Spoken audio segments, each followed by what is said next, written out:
দেখেন, প্রধান উপদেষ্টা নুরুল কবিরের সাথে সাংবাদিক নুরুল কবিরের সাথে সাক্ষাৎকারে বললেন, মানে কথাটা এরকম যে ওনার দৃষ্টিশক্তি এত স্বচ্ছ না যে পুরো দেশটাকে উনি দেখতে পারেন, মানে কথাটার মানে এরকম আর কি। তো ঠিক আছে, 85 বছর বয়সে আপনার দৃষ্টিশক্তি কমে যেতে পারে, এটা এটা এটা কোনো দোষের কিছু না। তো আপনি দৃষ্টিশক্তি কমে যদি যেয়ে থাকে তা আপনি ছেড়ে দেন, আপনি নির্বাচন দিয়ে আপনি চলে যাচ্ছেন না কেন?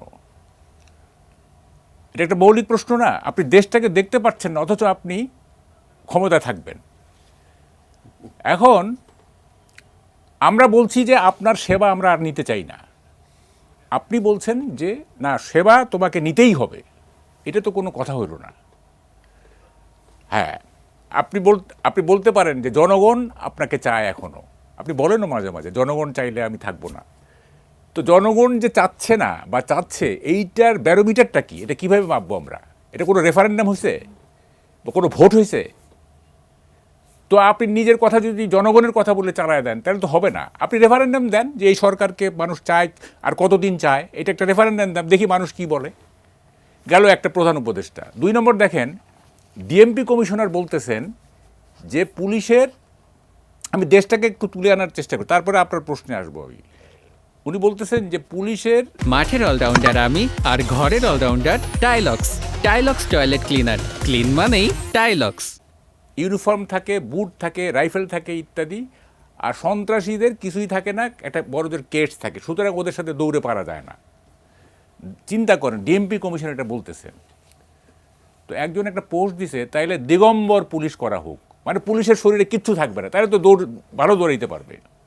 আচ্ছা, বাণিজ্য উপদেষ্টা বলতেছেন যে চালের দামে মানুষ কষ্ট পাচ্ছে, কিন্তু আমাদের হাতে আলাদিনের চেরাগ নাই। তো আলাদিনের চেরাগ কেন থাকবে? আলাদিনের চেরাগ তো রাখা, আলাদিনের চেরাগ তো মানে পৃথিবী যা কিছু চাবো সবই পাওয়া যাবে, এত কিছু তো আমাদের দরকার নেই। এই যে বলতেছেন যে আলাদিনের চেরাগ নাই, এইটা যদি গত ফ্যাসিস্ট সরকারের ক্ষেত্রে কেউ বলতো, তাহলে কি তারা আমরা ছেড়ে দিতাম? হাসিনা যদি বলতো আমার হাতে আলাদিনের চেরাগ নাই, আমরা কি ছেড়ে দিতাম? গেল এটা। দেখেন কোথায়, মানে এই রাষ্ট্রটা কীভাবে চলতেছে। পররাষ্ট্র দপ্তর থেকে বলা হচ্ছে যে শেখ হাসিনাকে ফেরত আনার ব্যাপারে যে চিঠি দেওয়া হয়েছে, সেই চিঠির যদি উত্তর ঠিকমতো সময় মতো না আসে তাহলে আমরা তাগাদাপত্র দিব। অথচ দেখেন, বেশ কয়েকদিন হয়ে গেল ভারতের পররাষ্ট্র মন্ত্রণালয় বলে দিছে যে শেখ হাসিনার ব্যাপারে আমাদের নতুন কোনো কথা নাই। তো ভারতের যদি নতুন কোনো কথা না থাকে তা আপনি তাগাদাপত্রটা আবার দিতে যাবেন কেন? হ্যাঁ, এগুলো কাকে কি শেখাচ্ছেন আপনারা? ভারত বলে দিছে যে আমাদের আর কোনো নতুন কথা নাই, তা আবার কিসের তাগাদাপত্র? মানে আবার দেখেন, হাসনাত আবদুল্লাহ বলে দিল যে 15 জানুয়ারির মধ্যে অভ্যুত্থানের ঘোষণা দিতে হবে, জুলাই অভ্যুত্থানের ঘোষণা দিতে হবে। আজকে আমরা শুনলাম যে মাহফুজ আলম বলতেছেন যে এইটা 15 জানুয়ারির মধ্যে দেওয়া সম্ভব হয় না, দেরি হবে। তাইলে কি দাঁড়ালো? তাইলে কি ছাত্র সমাজের সাথে, বৈষম্যবিরোধী ছাত্রদের সাথে গভর্নমেন্টের কনফ্রন্টেশন হতে যাচ্ছে? বিএনপির সাথে তো একটা কনফ্রন্টেশন লাগবেই, খুব দ্রুতই লেগে যাবে। আবার বৈষম্য বিরোধী ছাত্রদের সঙ্গে যদি কনফ্রন্টেশন, আপনি কয়টা সামাল দিবেন? এই যে একটা হসপস অবস্থা তৈরি করা হলো আর কি। দেখেন, মানে অবস্থাটা দেখেন আপনি, রাজনীতি নিয়ন্ত্রণ করা হচ্ছে, মিডিয়া সেলফ সেন্সরশিপে চলে গেছে, বাকি থাকলো কি অর্থনীতির অবস্থাটা দেখেন।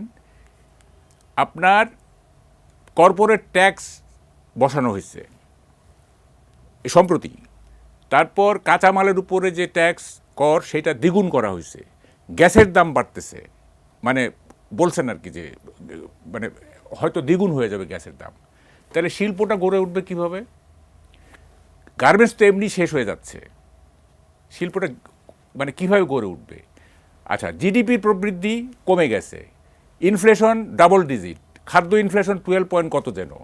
আচ্ছা, এই যে যখন একটা অবস্থা, আমরা তো দেখতেছি একটা দুর্ভিক্ষ আসতেছে,